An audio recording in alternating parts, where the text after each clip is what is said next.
കർണാടക മുൻ മുഖ്യമന്ത്രിയും ബി.ജെ.പി. നേതാവുമായ ബി.എസ്. യെദ്യൂരപ്പയ്ക്ക് പോക്സോ കേസിൽ താൽക്കാലിക ആശ്വാസം. യെദ്യൂരപ്പയ്ക്ക് മുൻകൂർ ജാമ്യം അനുവദിച്ച് കർണാടക ഹൈക്കോടതി ഉത്തരവിട്ടു.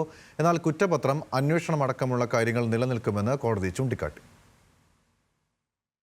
പോക്സോ കേസിൽ കർണാടക മുൻ മുഖ്യമന്ത്രിയും ബി.ജെ.പി. നേതാവുമായ ബി.എസ്. യെദ്യൂരപ്പയ്ക്ക് മുൻകൂർ ജാമ്യം അനുവദിച്ച് കർണാടക ഹൈക്കോടതി. ജാമ്യം അനുവദിച്ചെങ്കിലും കേസിലെ കുറ്റപത്രം, അന്വേഷണമടക്കമുള്ള കാര്യങ്ങൾ നിലനിൽക്കുമെന്ന് കോടതി ചൂണ്ടിക്കാട്ടി. ഇരുപക്ഷത്തിന്റെയും വാദം കേട്ട ശേഷം ജസ്റ്റിസ് എം. നാഗപ്രസന്നയുടേതായിരുന്നു വിധി.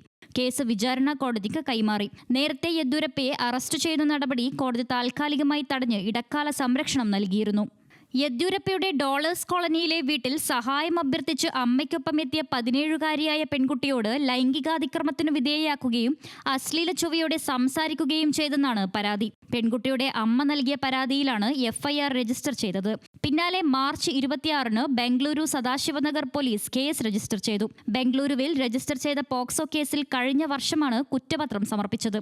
കേസ് അന്വേഷിക്കുന്ന CID വിചാരണ കോടതിയായ ബംഗളൂരു അതിവേഗ കോടതിയാണ് 750 പേജുള്ള കുറ്റപത്രം സമർപ്പിച്ചത്. യെദ്യൂരപ്പ ഉൾപ്പെടെ 4 പ്രതികളാണ് കുറ്റപത്രത്തിലുള്ളത്.